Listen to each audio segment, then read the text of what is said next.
Hey, what is going on, everybody? Welcome to Upkick MMA, episode 253. I am Brendan. UFC Fight Night.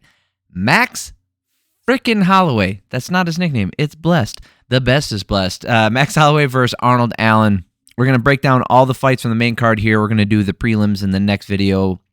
But tonight we're going to do the main event. Edson, Barboza, Billy Quarantillo, Azamat, Murzakanov, Dustin, Jacoby, Iwan Cutelaba, Tanner Boser. We're going to cover the whole main card. We're going to break down each fight round by round here. Real quick, before we get started, I would appreciate it if you do like those things and you want to know when the next videos come out. If you subscribe to the channel, it helps me out and it'll let you know when the next videos are going to be out. I do 2 or 3 videos every single week breaking down fights. Let's get to it. All right, main event, Max Holloway. Boy, we are in that thing, the Joseph Benavidez, Demetrius Johnson situation again. For those of you guys who don't know, there was a situation in which the best mixed martial artist of all time, essentially. I guess I haven't put him on my GOAT list because I keep forgetting about him because I'm stupid. But Demetrius Johnson is one of, if not the best martial artist of all time. He beat Joseph Benavidez 3 times, and Joseph Benavidez beat everybody else in the division. So we ran into this situation where it was hard to find challengers unless we just skipped the Benavidez step. And that's kind of what's happening here. We do have a lot to break down, so let's get into the fight, and we'll talk about it afterwards, this situation that we're in. Okay, by the way, the judging and the officiating, holy crap, especially early on. We'll talk about it tomorrow when I go over the prelims, but there was some chicanery, let's put it that way, some chicanery. This fight started out really well for Allen, but if you look at the striking numbers, they don't tell the whole story, I promise you, even though Holloway does do this to everyone. I mean, if we went back and we looked at the Yair Rodriguez fight, you can say, oh man, Yair won round 1 and 2, like Michael Bisping did. Freaking hair on me. Go back and look at it again. He really didn't. Allen with the low kicks early, and one ended up straight and high, landed on the cup. No big deal. Everybody moves on. Oh, what the? That's going to bug me.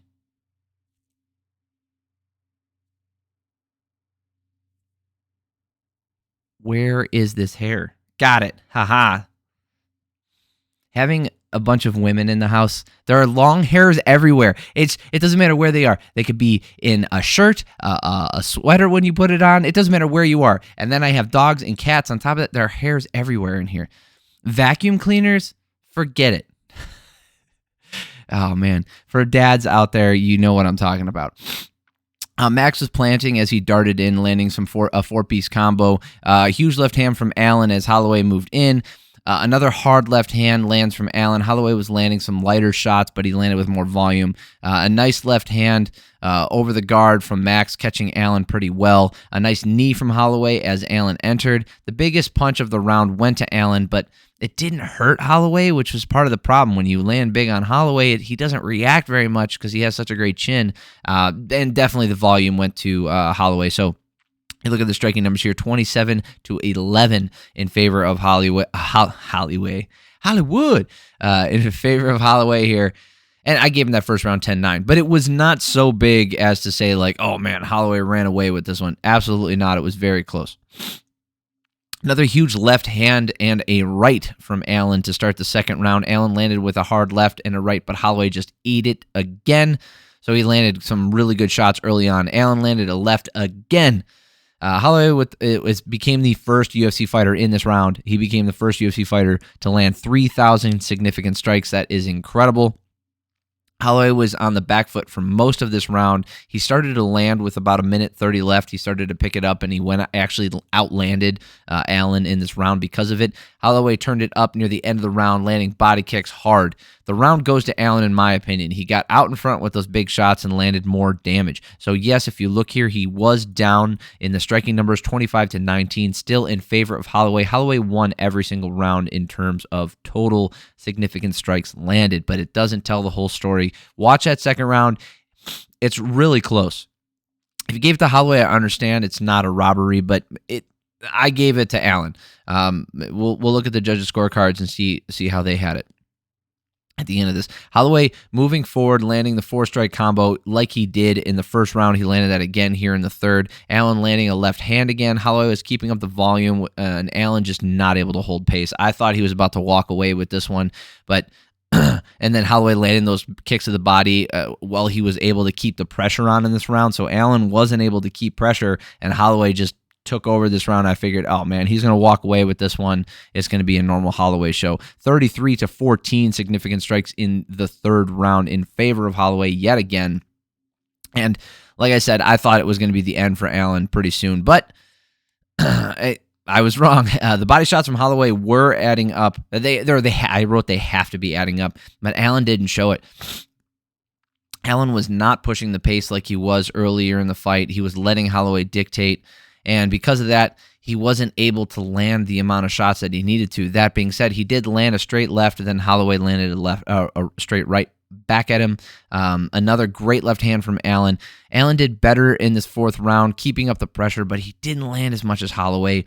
And Holloway's volume just did more damage overall, 29-12 in favor of Holloway. And none of Allen's shots were so significant as to change the outcome of that round. So in my book, Allen needed a finish in this last round, and that's what his corner told him.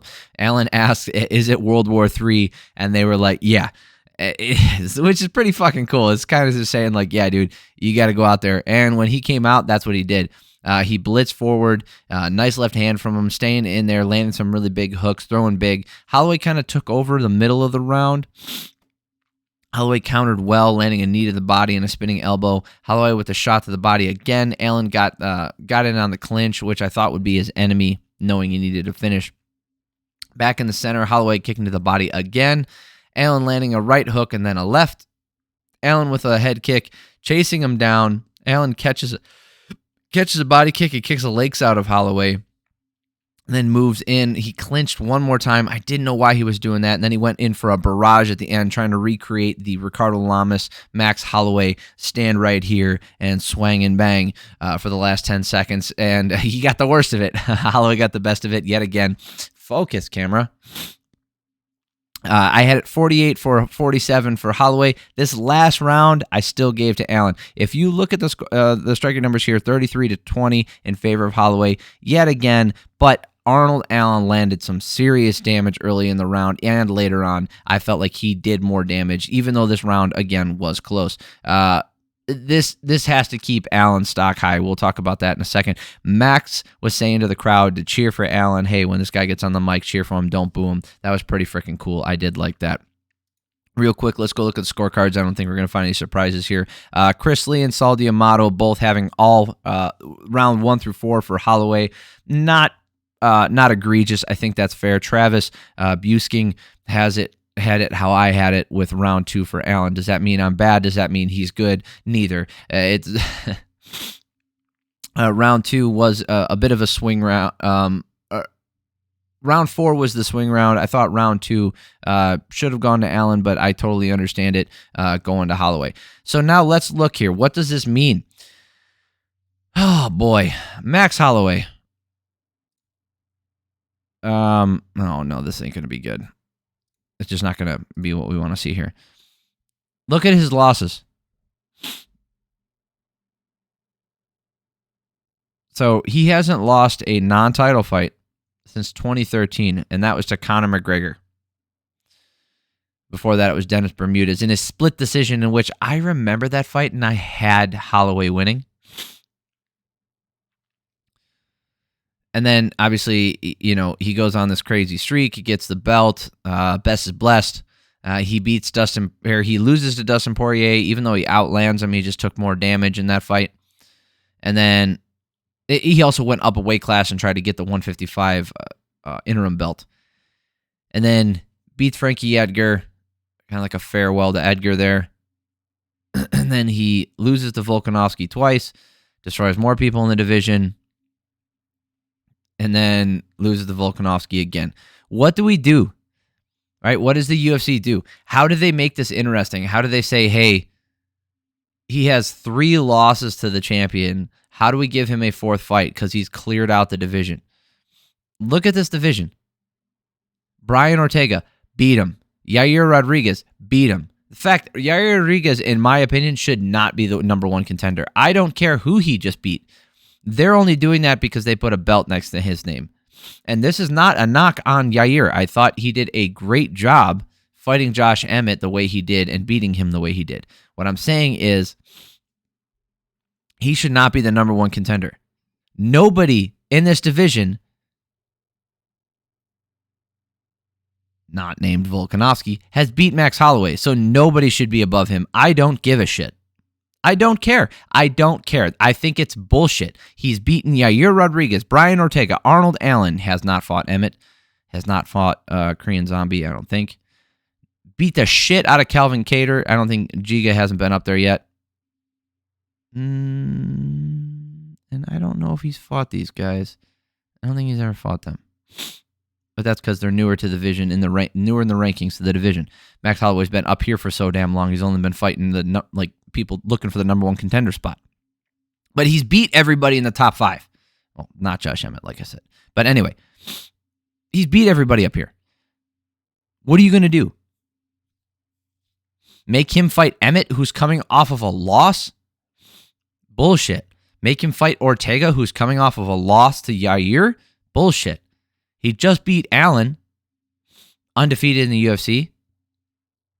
Who do you got for him? What's the plan for Holloway here?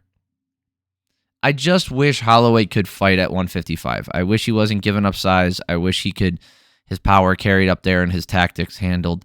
You know, given how good Dustin Poirier is, a loss to him doesn't look so bad, so maybe he can carry himself pretty well up there. I just wish I wish he would move up a weight class and let Volkanovski kind of handle his business here. Because I figure Aljamain's going to step up a weight class and come up. So unless Yair wins the title, in which case you have a great story because Holloway already beat him, so he can go up there. But now what are you going to do? Not allow Volkanovski to have an immediate rematch? Come on. So, what does this mean for Allen? Him and Emmett coming off of a loss, that's a good matchup for him. Him versus Ortega, I think, is fun.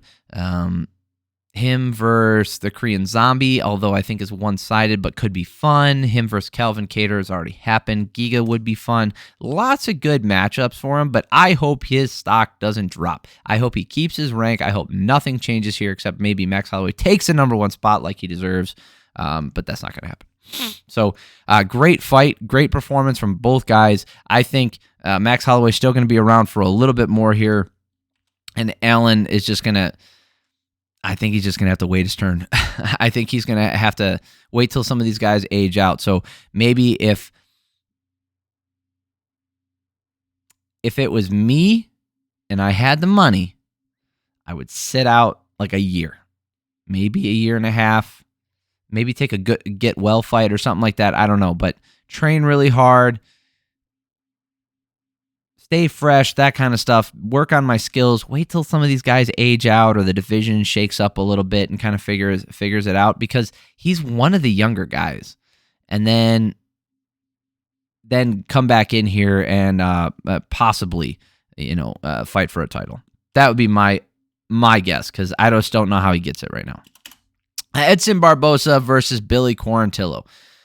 If you're a Billy Quarantillo fan, this is kind of a rough one. I don't dislike Billy Quarantillo. I think he's great. I really like Edson Barboza, and seeing him pull off this beautiful freaking knockout. You saw it in the thumbnail. That knee, the fadeaway knee. Oh, picture perfect. Knocking Billy Quarantillo right out. Quarantillo was in on the takedown right away, trying to grapple. It just didn't work. They were trading in the center. Edson was landing the hard low kicks. In space, Quarantillo was chasing him down, but Edson was landing hard. Edson with the jab landing and the hook over the top, and then Edson landed the knee, and Billy was fucking out, dude. Out. I think, fuck. Dude, he lost to Bryce Mitchell and Giga Chikadze. Yeah, okay. But the dude can still hang with some of the best in the division. I know. It's just don't write him off yet. Okay? Don't write him off yet. I think he can still hang. And he is in this featherweight division. Hell, put him against Arnold Allen.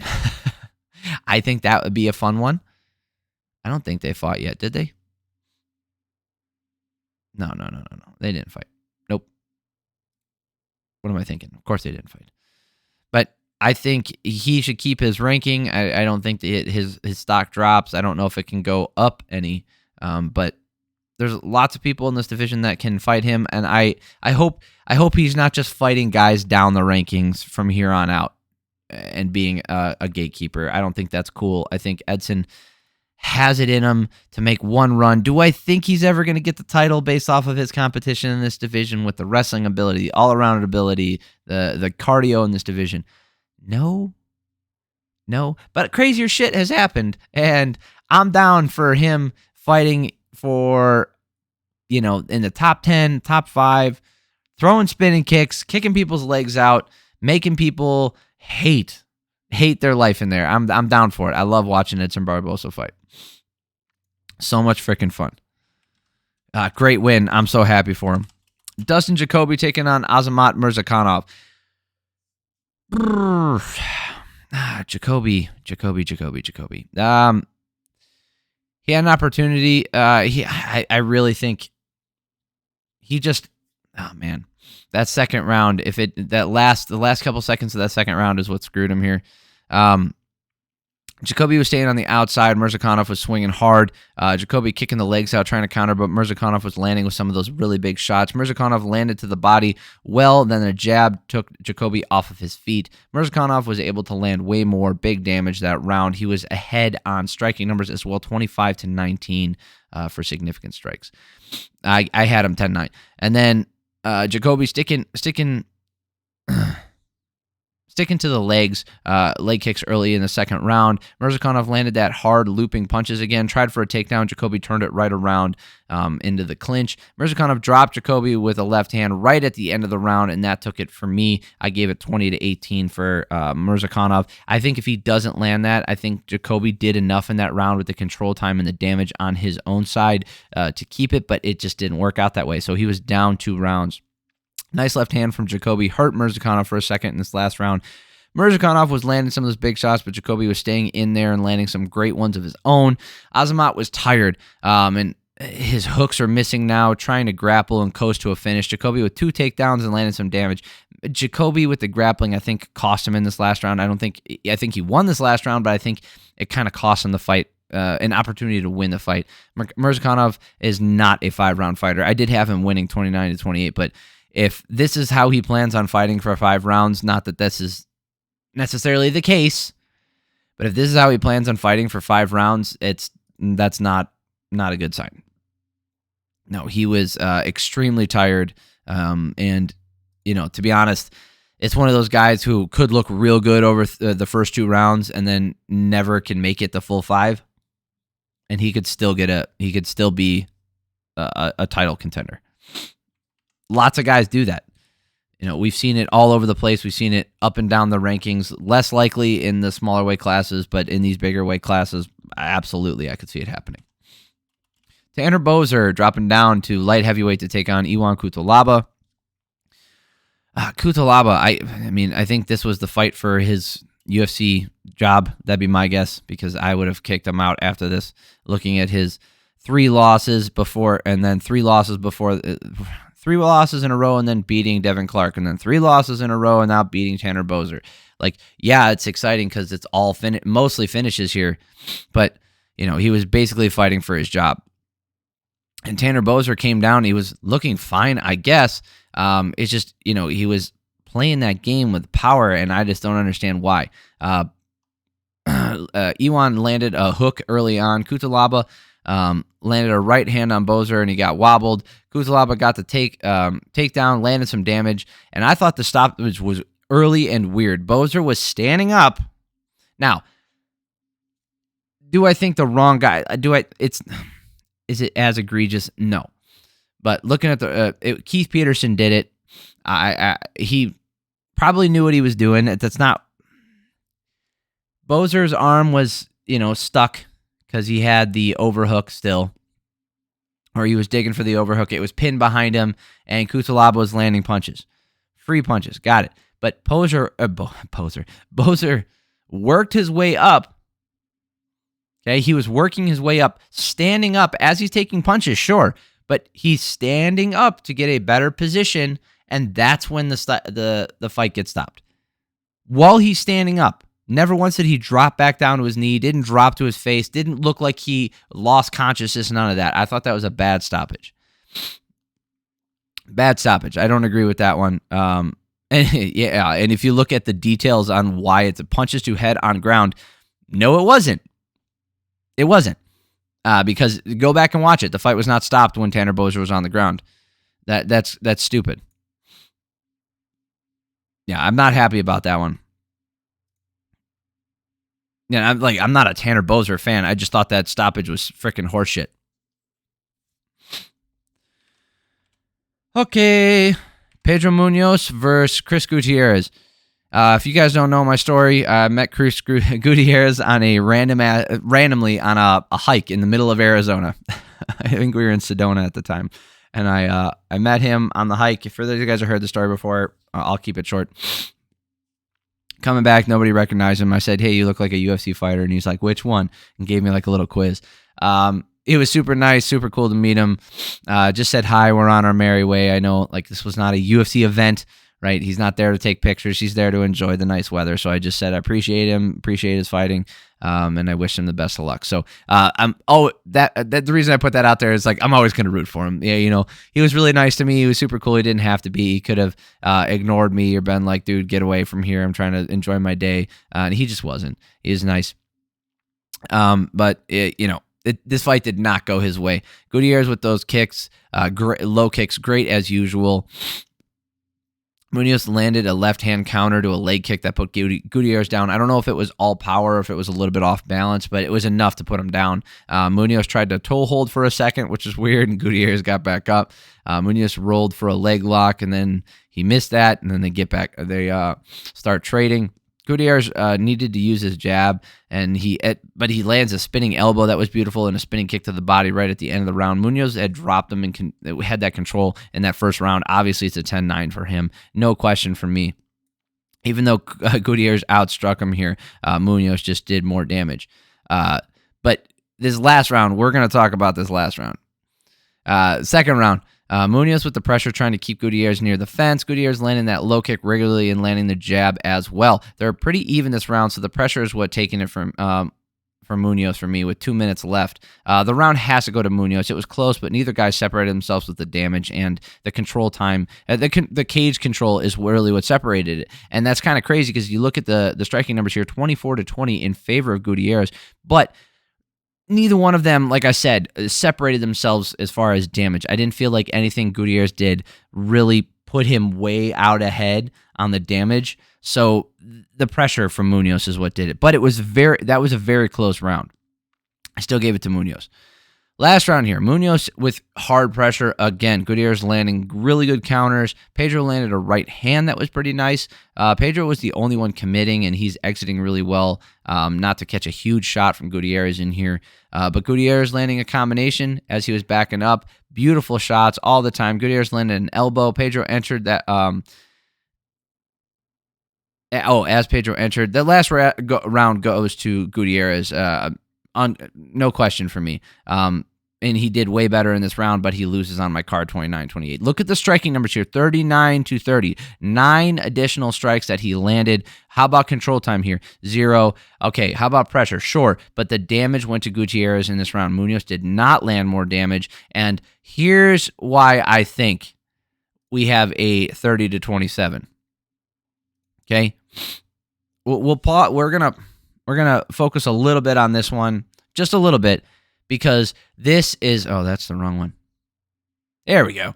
This is absolutely asinine.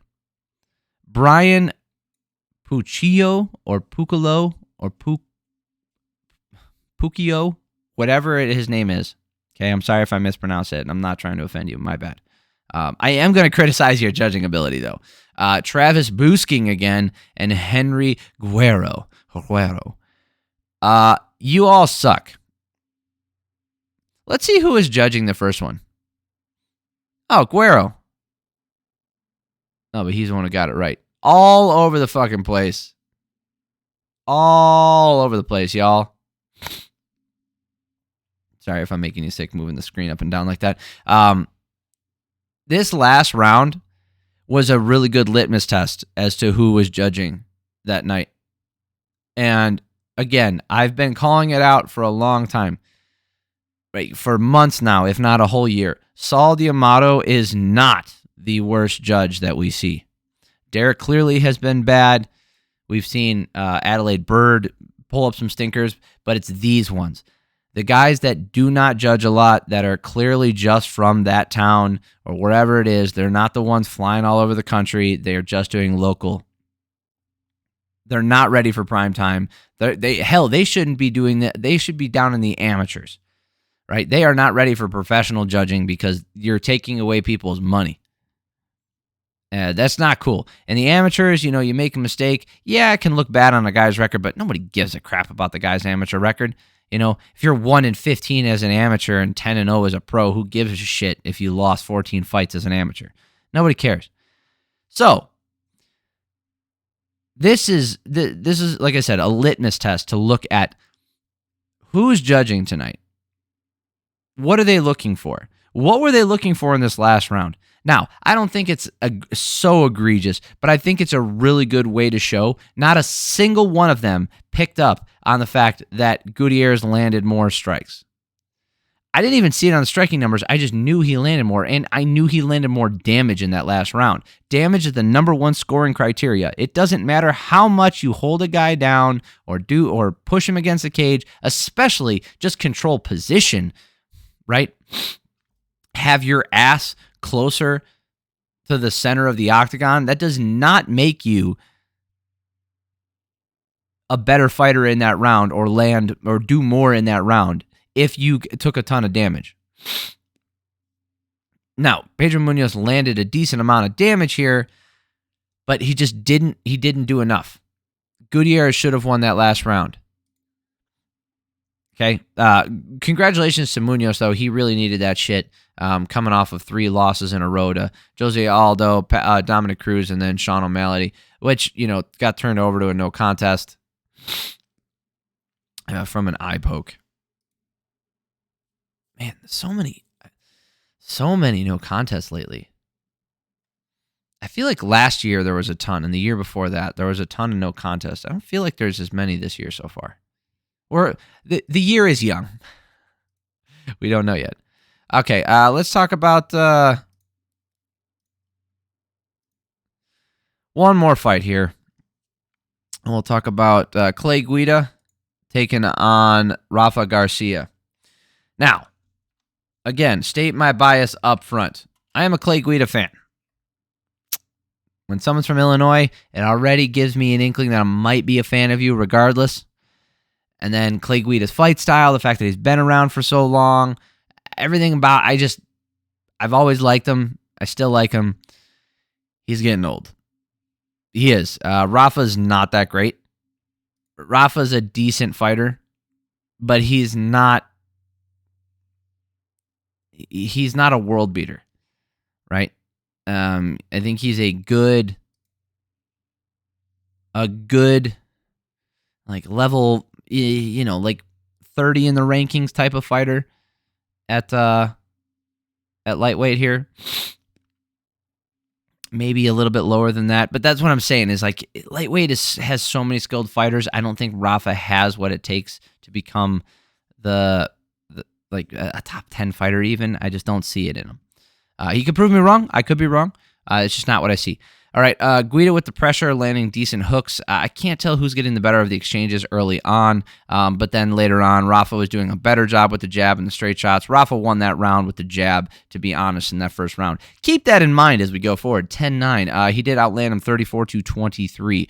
All right, second round here, 65-21. And I will tell you, probably about 60 of those, 60, yeah, okay, so 63 shots were to the head. 60 of those were jabs. Guida did a better job avoiding some of the jabs initially, but then he just kept getting tagged by him. Honestly, this fight was really boring to watch.